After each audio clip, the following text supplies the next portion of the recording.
संभल हिंसा मामले में अदालत का एक बड़ा फैसला सामने आया है। पुलिस फायरिंग में युवक को गोली लगने के आरोप में सीजेएम कोर्ट ने एएसपी अनुज चौधरी समेत 12 पुलिसकर्मियों के खिलाफ एफआईआर दर्ज करने के आदेश दे दिए हैं। जबकि सूत्रों के हवाले से खबर यह है कि पुलिस ने इस मामले में एफआईआर करने से ही इनकार कर दिया था।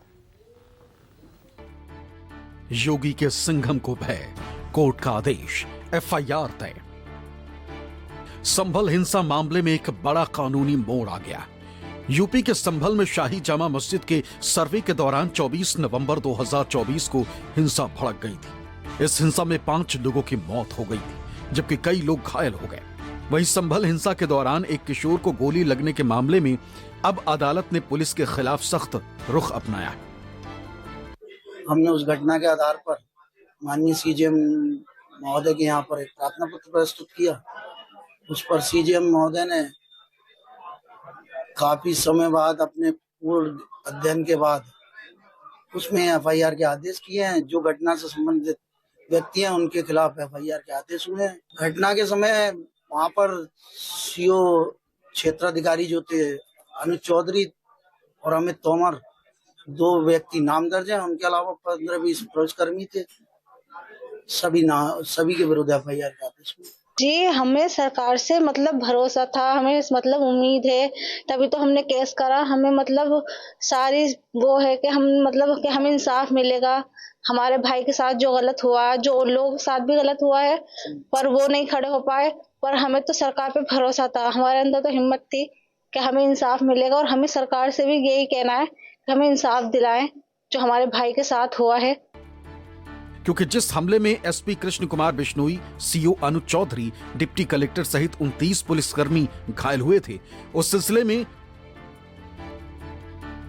में 24 नवंबर 2024 को ही एसपी के पीआरओ संजीव कुमार की तहरीर पर नखासा थाने में बीएनएस की धारा 191(2), 191(3), 190, 109(1), 121(1), 132, 223 और आपराधिक कानून संशोधन अधिनियम 1932 की धारा 7 के तहत 40 नामजद समेत 100 अज्ञात लोगों के खिलाफ रिपोर्ट दर्ज की गई, जिसमें 25 से अधिक आरोपी गिरफ्तार भी हो चुके हैं।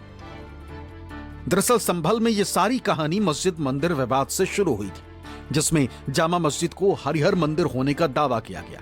अदालत से इस सर्वे का आदेश हुआ तो सर्वे के विरोध में दंगा हो गया, फिर पुलिस की कार्रवाई हुई।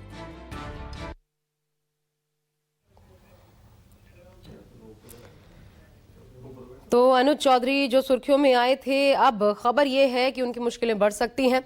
इस संभल हिंसा को लेकर के अनुज चौधरी पर एफआईआर दर्ज हो गई है। एक युवक की मौत का ये पूरा मामला, जिसमें निचली अदालत की तरफ से ये फैसला सुनाया गया है। हालांकि इसमें सरकार का रुख क्या है या फिर क्या ऑप्शंस बचे हैं, अभी ये देखना होगा। लेकिन इस पूरे मामले को लेकर के अब फिर एक बार सियासत गहराती नजर आ रही है। यूपी के संभल का ये मामला, जहां पर पैमाइश के दौरान दरअसल ये पूरा हंगामा हुआ था। संभल हिंसा मामले में अब चंदौसी की जो सीजेएम कोर्ट है, उसने तत्कालीन सीओ जो थे अनुज चौधरी और इंस्पेक्टर अनुज तोमर, कुल मिलाकर के 12 पुलिसकर्मियों पर एफआईआर दर्ज करने का आदेश दे दिया है। आपको बता दें, आदेश घायल युवक आलम के पिता की याचिका पर आया है। आरोप यह है कि आलम को गोली मारी गई थी। हालांकि एसपी कृष्ण कुमार बिश्नोई का यह कहना था कि एफआईआर फिलहाल दर्ज नहीं होगी, आदेश के खिलाफ अपील की जाएगी। मामले में संभल जिला न्यायालय के मुख्य न्यायिक मजिस्ट्रेट ने तत्कालीन सीओ अनुज चौधरी और तत्कालीन कोतवाली इंस्पेक्टर अनुज तोमर और 15 से 16 अज्ञात पुलिसकर्मियों के खिलाफ एफआईआर दर्ज करने का आदेश अब दिया। आरोप है कि हिंसा के दौरान एक युवक को पुलिस की गोली लगी थी, जिसके बाद पीड़ित परिवार ने न्याय की गुहार लगाई थी। हालांकि अदालत के आदेश के बावजूद संभल के एसपी कृष्ण कुमार बिश्नोई ने मौखिक रूप से जानकारी दी है कि एएसपी अनुज चौधरी और इंस्पेक्टर अनुज तोमर सहित संबंधित पुलिसकर्मियों के खिलाफ फिलहाल एफआईआर दर्ज नहीं की जाएगी। एसपी ने कहा कि इस आदेश के खिलाफ अदालत में अपील की जाएगी और अब इस पर सियासी घमासान भी शुरू हो गया, क्योंकि पुलिस कोर्ट के आदेश मान नहीं रही। संबल में अगर न्यायालय के आदेश है, एफआईआर होनी चाहिए और दोषियों को सजा मिलनी चाहिए।